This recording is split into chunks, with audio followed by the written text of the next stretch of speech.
Delhi special cell ने पूरे हिंदुस्तान भर से 9 आतंकवादियों को गिरफ्तार किया है और दिल्ली स्पेशल पुलिस जो है बड़ा क्लेम कर रही है कि एक बार फिर से मुंबई में अंडरवर्ल्ड एक्टिव हो रहा है।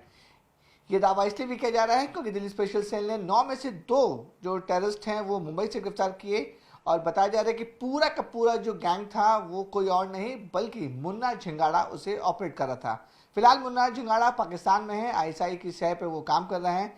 मुन्ना झिंगाड़ा क्या था, मुंबई पुलिस के लिए कितना बड़ा चैलेंज बना और क्यों उसकी एक्स्ट्रेडिशन हिंदुस्तान में नहीं हो पाई, इस पूरे मुद्दे पे बातचीत करने के लिए हमारे साथ मुंबई पुलिस के पूर्व आईपीएस अधिकारी पीके जैन सर हैं, उनसे बात करते हैं।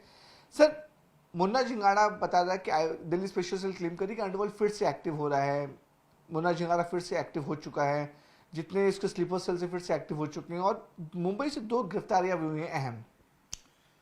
देखिए, मुन्ना झिंगाड़ा जो था वो दाऊद गैंग का शूटर था और 1991 के ब्लास्ट के बाद भी वो मुंबई में रुका रहा।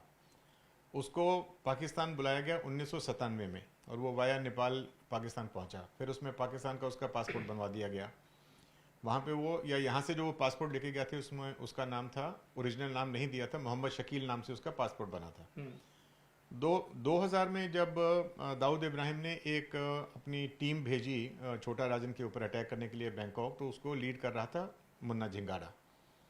और वो उसमें दाऊद इब्राहिम इसमें छोटा राजन तो बच गया लेकिन रोहित वर्मा मारा गया। उसमें मुन्ना झिंगाड़ा अरेस्ट हुआ, फिर उसको वहाँ कन्विक्शन हुआ, 17 साल की सज़ा हुई। जब वो सज़ा ख़त्म होने वाली थी उसकी, तब उसकी कस्टडी के लिए भारत सरकार और पाकिस्तान की सरकार के बीच में काफ़ी झगड़े चले।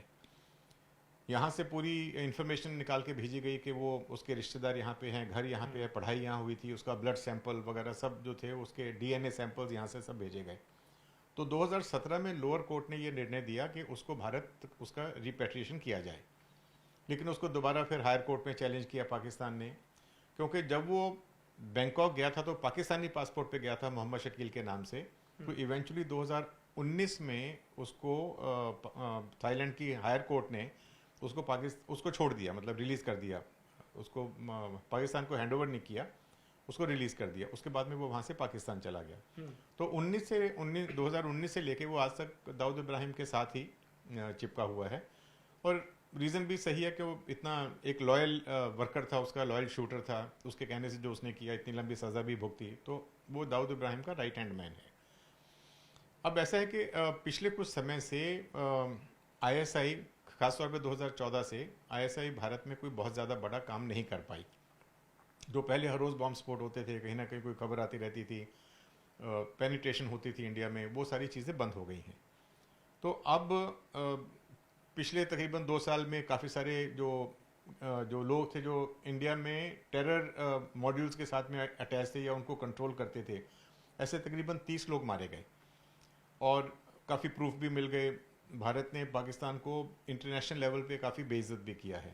तो उसका, और जो लेटेस्ट जो हुआ था वो सिंदूर का हुआ कि उन्होंने जब पहलगाम में वो इंसिडेंट किया तो उसके बाद में भारत सरकार ने उनके ऊपर अटैक करके उनको अच्छा सबक सिखाया और वो भारत का कुछ नहीं कर पाए। तो उस चीज़ का बदला लेने के लिए आईएसआई ने अपनी थोड़ी सी स्ट्रेटेजी बदल दी है। एक तो उन्होंने इंडियन मॉड्यूल्स को खड़ा करना शुरू कर दिया।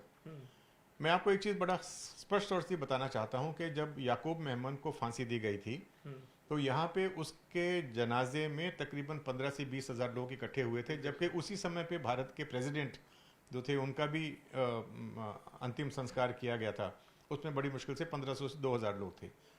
तो मैं ये कहना चाहता हूँ कि दाऊद का नेटवर्क यहाँ पे एक्टिव चाहे ना हो, लेकिन उसके सिंपैथाइजर्स आपको आज भी बहुत मिल जाएंगे मुंबई में। तो एक गैंगस्टर के लिए, एक व्यक्ति जिसने देशद्रोह का काम किया, देश के खिलाफ साजिश की काम किया, ऐसे व्यक्ति के जनाजे में अगर 15 से 20 हज़ार लोग इकट्ठे होते हैं तो वो उसका तो कोई वो नहीं है। उसके पीछे सारा दाऊद का नेटवर्क और दाऊद का जो सिंपैथाइजर्स थे, उसके सपोर्टर्स थे, उन लोगों का हाथ था।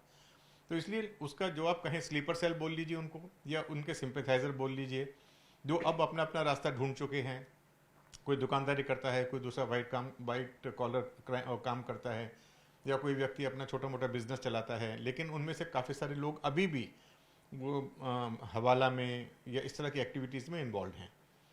तो दाऊद ने अब उस नेटवर्क को दोबारा खड़ा करने की कोशिश करने लगा है, क्योंकि अब उसके लिए ज़रूरी है इस करंट सिनेरियो में, जियो पोलिटिकल सिनेरियो में, कि आईएसआई अपनी अपनी एग्जिस्टेंस इंडिया में दिखाए और दाऊद इब्राहिम अपना जो पुराना नेटवर्क था उसको फिर से खड़ा कर सके, जिससे वो दोबारा इस तरह के काम कर सकें।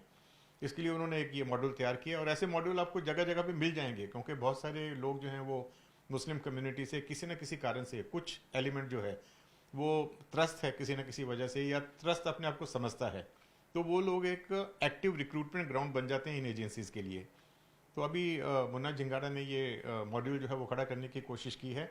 जो भी लोग हैं, जिसमें 3 लोग अभी पंजाब से हैं, 2 लोग मुंबई से पकड़े गए, एक उससे पहले जो एक विजय शूटर जो लड़का था वो पूना से पकड़ा गया। तो ये सारे व्यक्ति जो हैं ये कहीं ना कहीं लाइंग लो हैं, कोई सामने इनके सामने कोई टारगेट नहीं है।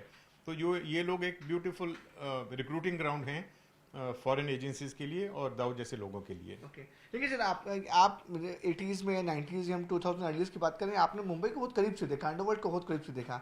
जिस तरह से ये रीएक्टिव हो रहे हैं, तो क्या ये मतलब फिर से खतरे की घंटी हो सकते हैं, अंडरवर्ल्ड मुंबई में फिर से पनप रहा है और ये मतलब दूसरे शहरों में भी कुछ गलत काम करने के मंसूबे रख रहे हैं? देखिए, टेरर एक्टिविटीज़ का तो बड़ा सिंपल सा सिस्टम है कि आप चोरी करते नहीं, आप सामान छोड़ के जा रहे हो, आपने कहीं पैकेट छोड़ दिया, उसमें ब्लास्ट हो गया, तो इस तरह की एक्टिविटीज़ जो हैं। लेकिन इनको अभी दोबारा रीएक्टिवेट करना बहुत ज़्यादा बड़े स्केल पे इसलिए पॉसिबल नहीं है कि उसके बाद 1999 में हमारे पास में एमसीओसी जैसा कानून आया, उसके बाद में यूएपीए जैसा कानून आया, यूएपीए में अमेंडमेंट की गई ताकि अब सिंगल व्यक्ति को भी हम लोग यूएपीए के अंदर अरेस्ट कर सकते हैं और वो जल्दी बाहर नहीं आता। अंडरवर्ल्ड की कमर कैसे टूटी उस समय 1998 और 1999 में? एक तो ये हुआ कि बहुत सारे लोग एनकाउंटर में मारे गए, उसके बाद में एमसीओसीए में जो व्यक्ति अरेस्ट होता था उसको 4-5 साल बेल नहीं मिलती थी। जो इनका स्ट्रॉन्ग पॉइंट था कि दाऊद का गैंग हर चीज़ में घुसा हुआ था, वकील इनके थे, कोर्ट्स में सेटिंग थी, एडमिनिस्ट्रेटिव ऑफिसर्स में थी, पुलिस में सेटिंग थी, वो सारी सेटिंग खत्म हो गई। जो व्यक्ति एक बार अरेस्ट हुआ वो चला गया 4-5 साल के लिए और धीरे धीरे इस वजह से गैंग टूट गया।